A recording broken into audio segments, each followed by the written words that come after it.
In this video, I will show you how to convert multiple images into a PDF file. Go to the folder of the images you want to convert. You can select multiple files by holding Control and left-click the images you want.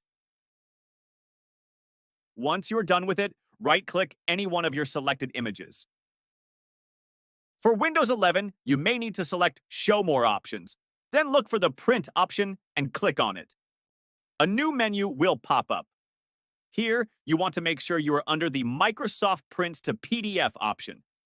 Then, go ahead and select how you want your images to show up in your PDF. Depending on your image size, you may need to use the wallet or tile option.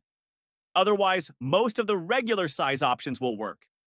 Once you are okay with the selection, click on the Print button. Feel free to name it the Select Save. Now go to your folder and click on the file. You now have multiple images in PDF format.